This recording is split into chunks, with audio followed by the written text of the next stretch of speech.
What is going on, ladies and gentlemen? Today we are going to rank the top 25 semi-automatic handguns available currently in the firearms industry, in my humble opinion. We're going to rank them on a scale of A to F. I use things like quality, reliability, innovation, value, and I gave small extra brownie points if something was made here in the States. Now we're just looking and thinking about semi-automatic handguns only. We're not taking into consideration revolvers or rifles or anything else that these companies make. Semi-auto only. Remember that point. Most important, this is just for fun. This is just my opinion. If you don't agree, it's A-okay. It's okay to disagree with little silly things like this. Don't get all butthurt in the comments if I say something bad about your favorite gun. It will be okay. Take a deep breath. This was way harder than I expected, by the way. I thought this was going to take me like 20 minutes to put together. It took me hours. It was so difficult. In alphabetical order, we are going to start with Beretta. Beretta has been around for a very long time. I love their shotguns, even though that's irrelevant. They do make durable handguns. They have a very long history of military and police involvement with their handguns in multiple countries. I'm not a big fan of their polymer guns. The polymer guns are okay. They're not bad. They're durable. Just that's how I feel about most Beretta guns. Like, even their nice ones I like. It's still as much of a classic as the M9 series is. It's still to me. So I went back and forth between this one, giving it a B or a C. And just to piss off my old boss, Chris from Roscoe, I'm going to give him a C, drop him down to a C. I hope he sees this and he can yell at me later. Now, just so you know, C is not a bad thing. In high school, I was a C and D student, and I turned out somewhat okay, kinda. But if I give a company a C, that's a good thing. That's not a bad thing. An A rating there's not many A ratings in here. All right, next up is going to be Canik. Canik brings the value. They bring the value and they bring very good triggers. I've reviewed a bunch of different Canik models on this channel. They're typically very reliable, great triggers. They bring the value. And I used to get loaner guns and keeper guns from Canik all the time. They used to have me in that circle, and I must have said or done something to piss them off. I don't know, but now they don't return my phone calls or emails. But either way, I still love them, and they still make a damn good, affordable gun. So I think they're right on that cusp. They could be a B, they could be a C. I think they're right on that line. So I'm going to give them a C++ for now, and I do expect them to continue to put out good guns and be a B- very shortly. I gotta be honest here, I had CZ in the B tier, and I shared this list with 5 of my friends before I made this video, and all 5 of them right away got on me. You're crazy, CZ is 100% an A tier list. So what I was thinking, just their polymer guns for some reason, shame on me. The P10C is a good gun, the P10F is a good gun, affordable, durable, but that P10M was kind of hot garbage. And when all my buddies pointed out like all their steel guns and all the different variants of the CZ75 and P75 and that all shadow and all the guns that go along with it, I was like, all right, you guys are absolutely correct. CZ makes a lot of great guns with great innovations. They shoot well. They absolutely deserve to be the first one in the A tier. And here is where I start to really upset some people. We're going to talk about FN. FN makes great rifles, but that's not what we're talking about in this video. We're talking semi-automatic handguns, and I've never loved their semi-automatic handguns. They're good. They're not bad. They're typically reliable. Like most companies on the list, they've had a few issues here and there, but overall, they're very good, reliable guns that are used by police and military all over the world. But the aesthetics are the triggers are the grips are okay, not bad. I don't love them. Some of the triggers are pretty rough. So as much as this may upset some FN fanboys, I'm going to have to give FN like a B- B in that area. So they are going to go up in the B tier. Next up is Glock, which pains me to do it. But before we get into the Glock, I need to thank the biggest supporter of the Tiberious Gib channel, and that is Nachos Shooting and Outdoors. They have all the cool guy outdoor accessories you need. Hunting, fishing, reloading, camping, turkey hunting, whatever you're doing this time of the year, they have you covered. Do me a favor, please. Go down, you know where. Click the link, check them out, see what they have. They're always running a lot of really good deals. You may even find something you can't live without. Oh, let's get into Glock. Okay. In my opinion, Glock makes the most durable and reliable handgun. When they first came out, they were very innovative. Since then, I think they've been one of, if not the slowest company to innovate new products and to incorporate new trends in the gun industry, like an optics cut. They took way too long to come out with an optics cut, and wasn't the best optics cut. So while they're reliable, and while lots of people, police, military, concealed carriers, so many people use them, they're very, very common. The plastic sights is the other thing. Like, just for offering plastic sights on a self-defense gun that so many police and military use, that alone should get them in the F tier. But they don't belong in the F tier. I think, again, because they're so reliable and durable, and a lot of companies on this list wouldn't be here if it wasn't for Glock, it pains me to put them in the A category, but I do believe they belong in that A category with CZ. H&K hates our guts here in the United States. That's okay. I still love them, but they hate us. We need an MP7 here in the United States. We need, even more important than that, an HK version of the Sig P365 series of families, a micro compact gun from HK. That should have been out 5 years ago. As much as I love HK, they are very, very slow to innovate and very slow to put out the pistols that we want here in the United States. I love the VP9 series. I carried and shot the VP9 for a very long time. The VP9 SK, the VP9L, I've carried them, I shot them, I've reviewed them. Love those guns. HK also has a lot of iconic guns. USP, what's the Cocker one? P7, I believe, is the model number. So they have a lot of iconic guns that have been in a ton of movies. Very durable guns. So I was kind of torn on this one, but I believe H&K handguns belong in the B tier. B plus tier. High Point Problem Solver 10mm Yeet Cannon. I am a big fan of High Point. I'm not going to carry one every day, but I'm a big fan of them. And I originally had them in the C tier. Now when I started looking who else was in the C tier, I'm like, I got to put my love for High Point aside and be more objective here. So they're ugly. They're rough around the edges. They're not the nicest looking guns. Looks like they're made out of sheet metal. They are made out of in the United States, I believe in Ohio. They are very, very affordable, and they go bang every single time. So we can make fun of and joke. High Point knows who they are, what they are. They embrace it. They do a lot of 10mm stuff. I've reviewed a bunch of them. So I'm going to respectfully give them a D+, and that's what I'm sticking with. Now, IWI is kind of like FN to me, and what I mean by that is I haven't given them enough time and energy and research as I probably should, and I don't know enough about them. Or I haven't spent enough time with their handguns. We all know the Uzi and the Tavor and all the other cool guns they've made, but those are not being considered in this video. IWI is obviously made overseas. They have the Masada handgun, and on paper, and the few times I shot them, they seem very, very solid. They have all the features we want. They're a good price. They seem very reliable, and I'm just kind of torn on IWI. I'm gonna give them like a B-, C+, somewhere in that area. And I will listen to arguments on FN and IWI all day because not as confident in those two votes as I am in the others. So we're not going to give them a C or a B. We're going to put them right on the line. Half B-, half C+, and they're just going to ride that line for this video. Next up is Kel-Tec, aka the Polymer Wonders. They're definitely unique, definitely affordable, definitely innovative. They bring out some weird and funky guns all the time. Definitely made in the US, and I don't remember if I said very, very affordable, but something made in the US, super affordable.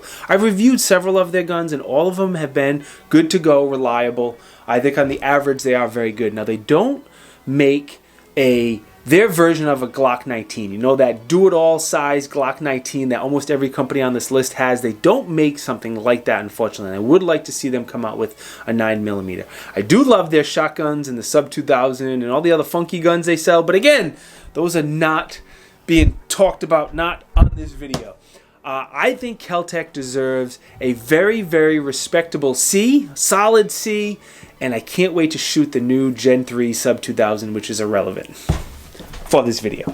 Now, before we get into the company that got the lowest rating out of everybody, I gotta thank the supporter of the video, and that is Mirror Safety. Mirror Safety makes a bunch of stuff to help you be more prepared. The thing they're most known for is gas masks. There's certain things you skimp on, there's certain things you don't. Anything that could save your life, condiments, gummy bears, don't skimp on any of that stuff. So I reviewed almost all of their gas masks. They are very, very nice, high quality. Mirror Safety is now giving my followers a discount code, and I'll be doing more work with them going forward. The code is Tiberious 10. That will save you 10% on pretty much anything on the Mirror Safety website. Now, there is a link down you know where. Please click that link if you need anything from Mirror Safety. Use the discount code.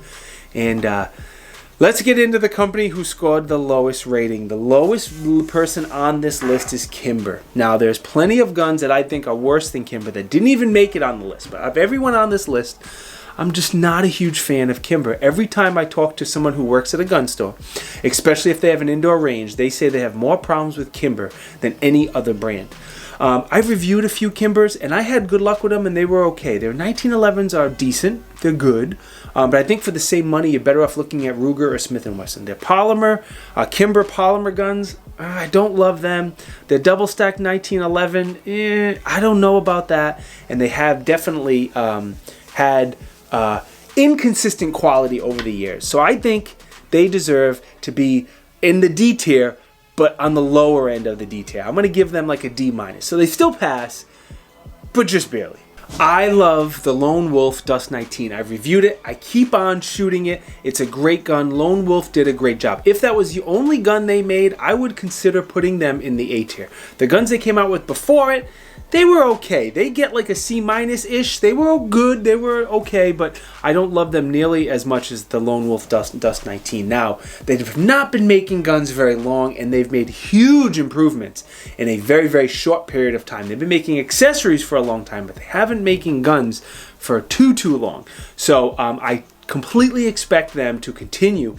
If they continue with the quality of the Dust 19, and maybe like a micro compact version of it and a big one, and I think they could easily be bumped up into the A tier, but for now I think they get a very respectful B. Mossberg handguns. Most people don't even know Mossberg makes handguns. We all know and love their shotguns, but they have a couple handguns which I reviewed, very underrated, very reliable, affordable, and I think, again, they're very, very underrated handguns. Their line is very small, though. They only have a couple guns. So I think, taking everything into consideration, I think they deserve a C. If we're talking their shotguns, maybe an A, but that's not on the table. Mossberg handguns is C tier. The PSA Dagger, or the PSA series of guns. I am more torn with PSA than any other brand on this list by far. They bring crazy value, good innovation. Most, if not all of them, are made here in the States. Good features, good reliability. The Dagger I have right up there on the wall has been really, really solid. I have a micro Dagger coming on the way. So I went back and forth. I had them in the B tier, then the C, then the A, believe it or not, and I didn't know where to put them. So I feel like I'm doing PSA dirty here, but I'm going to put them on that line again, from a C minus to a B plus. Right on that line. I think IWI's on that line as well, and that's what they're going to ride. But I feel like I'm doing them dirty, and I feel like they should be higher on this list, but that's what I'm sticking with. Moving on to Ruger now. We cannot consider their revolvers, the 1022, and any of the other really popular stuff they make. We're talking handguns. We're talking 1911s, the security, or whatever the polymer guns are called, all the LCPs. If I didn't say 1911s, 1911s, and they're decent. They're okay. Not bad. Nothing about them makes me go wow, or makes me want to buy one, or I don't think I've even ever reviewed a Ruger handgun, to be honest. They are made in the States, I believe. All of them made, if not most of them, are made in the United States, but Ruger is just a little bit boring to me. So I think they deserve to be in the C tier, a respectable C tier, and all you FUDs can get mad at me. A newcomer in the US is SAR USA. Now, they are not new at making guns. They are literally making a shit ton of gun overseas for them and for other people. Tons of police and military all over the world use SARS, Mars, however you say it, the parent company there, International. They make a ton of guns. They make solid guns, solid reliability, good features on them now. The price is really, really tough to beat. Good triggers. I'm going to say, just because they're so new in the United States, that I'm going to give them a C+, a very respectable C+, but I believe they will be a B very shortly. Next up on the list is Shadow System, and this is my 5th try trying to get through it. Anyway, Shadow System exists because Glock is very slow to make the changes that a lot of folks want. They make extremely nice Gucci Glocks, but still not too nice to carry every day or shoot or use for self-defense or anything like that. They're made in the US. I think they have better grip angle and grip texture than a Glock. They have better triggers, no plastic sights. They're way more aesthetically pleasing. I am a huge fan of Shadow Systems to the point where I actually carry one every single day. Now, all of my buddies, all 5 that I showed this list to, said Shadow Systems deserves to be in the B tier. I said, no, you are wrong. Shadow Systems deserves to be in the A tier, and if you don't agree with me, you can fight me over it. Now, next up on the list is Sig. Sig doesn't really like me, and they haven't been overly nice to me, but I love the P365 series of guns. I carried one for a long time. My X5 Legion is great. I shoot that at the range all the time, every time I go to a training class. The P320 going off when you drop it's not a really good look there, but they have made plenty of iconic guns like the 229, 226. They make a ton of guns in the United States. They employ a ton of people. I'll say if they never came out with the 365 series, they would probably be a B minus company. But that series is great, and they did a great job with it. So as much as I'm kind of hesitant to do it, I think Sig deserves an A tier. The Big Blue, Smith & Wesson. Very sad they had to move out of Massachusetts, but I definitely can't say I blame them. They make some solid 1911s. The polymer guns like the M&P series are good. The Shield is great. What else do I have on there? Good value, good innovation, made in the States. I like Smith & Wesson. Again, my buddy said they deserve to be in the B tier. I was kind of torn. I'm like B plus, A minus in that area is where I think they need to be. So we're going to put them right on the line again, like those other companies where they're going to be half B minus, half A plus. But overall, Smith & Wesson is very solid. Another very tough one for me was Springfield Armory. On one hand, they made some political issues in the past that upset a lot of people. On the other hand, there's so many people who really love Springfield Armory, and the comments on the Springfield Armory reviews that I do show that. It's like a 50-50 split, hate and love. They've been around for a long time. They are trying really hard to put out good, innovative guns. The XDs were not reliable enough, didn't have the features we want. Those I weren't a big fan of. But from the Hellcat on, they've been very good. They've been good. The Hellcat was not a bad gun. The Echelon is a good gun. The 2011 had a few early issues, but I think they've worked them all out, and they seem to be pretty solid. Their 1911s are solid, so I think Springfield Armory deserves a C+. Now Staccato. Maybe Staccato should not be on this list. They are significantly more expensive than the other companies on the list, but I really like the Staccato guns. They are the best value for a higher end, an entry-level higher end gun. So they're not like Alchemy Nighthawk price. They're about half that. So that's where the custom guns start. Entry-level high-end guns. They make a bunch of different size 2011s. And I've reviewed just about every single one of them, and they're shoot nice. The features we want, made in the States. They shoot extremely nice. I forgot what else I was going to say. Staccato is another one of those companies who, for some reason, don't like me. They stopped returning my phone calls and emails. I don't know what it is about some of these companies. They've reached out to me 3 times and said, we want to make you a sponsored shooter. I was like, dope, let's do it. I'm all excited.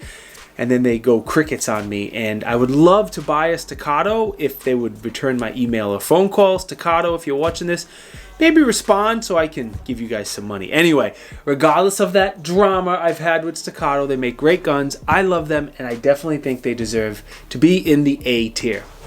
Now Taurus. Taurus has made more improvements in quality than probably anybody else on this list. Every time they come out with a new gun, it gets significantly better. Their newer 22s are great. My son shoots his compact one all of the time. The GX4 series is solid. The G series, again, keeps on getting better and better. Made in the States, high value, good features. I'd call them somewhat innovative. I don't know much about their 1911s. That's the only thing I can't really talk about. So several years, if you ask me, I would say Taurus was an F. Now, I think they are a solid C, maybe even a C+. My first gun was a Walther P22. That thing was jam-o-matic. It was terrible. That gun belongs in the F tier. The PPK, however, is a damn sexy gun. I need me a James Bond setup with a PPK and a nice leather holster, and that would look so cool. Without the PDP series, Walther's probably like a C, C minus, whatever. The PDP series has been solid, reliable, looks good, serrations. All the Walther triggers are really good. If I didn't say reliability, the grips are great. The F series, that grip on the F series is really good. So I'm kind of torn on like a B minus, A plus again here. They're somewhere in that area, in my humble opinion. So we're gonna smack them on the line with Smith & Wesson as half B minus, half A plus. Before we get into the last one. The last one is coming up. You'll notice I didn't put any really high-end companies in here like Nighthawk or Alchemy or anything. We'll do a separate video on them. I didn't put any of the really low-end, lower quality brands like Diamondback or Beretta or SCCY, however you say it. I don't like to be negative and disparage. That's why I kind of stay away from all that stuff, and I don't think their quality on the whole was worth being on this list. So that's why they didn't make the list. Anyway, last but certainly not least is Zev Tech. Zev Tech makes the Gucci of the Gucci of the Gucci Glocks. They're expensive. They're very nice. The grips are good. Made in the States. Top-notch aesthetics. Good triggers. Good optics cuts. The Hypercomp. Whoa, the Hypercomp is absolutely dope. So again, while Zev is on the more expensive side, but if you want a Gucci Glock, they should definitely be on the list. And what I give them? I gave them a solid B. All right, what did you think of my list? Again, keep it respectful in the comments. It's okay if we disagree, no big deal. If you like these type of videos, please let me know down in the comment section as well what other categories you would like to see me do. I'm thinking maybe revolvers or AR-15s or lights. I love lights, so I definitely want to do light companies, but let me know down in the comments what else we should do. Now, not just shooting and outdoors, the biggest supporter of the Tiberious Gib channel, Mirror Safety, the supporter of this video, discount code Tiberious 10. TriStar Trading, the dopest, softest, sexiest apparel in the game. The links to all three are down, you know where. Why don't you click around, have fun. Maybe you'll find something you can't live without. Most important though, thank you guys for liking and subscribing and watching these videos. It is greatly, greatly appreciated. We are doing a huge 50,000 subscriber giveaway. Huge. But I can't announce it until I get to 49,000 subscribers. That's what I decided. So I need you to subscribe to the channel. If you don't subscribe to the channel, Santa Claus is going to make you shoot that gun for the rest of your life.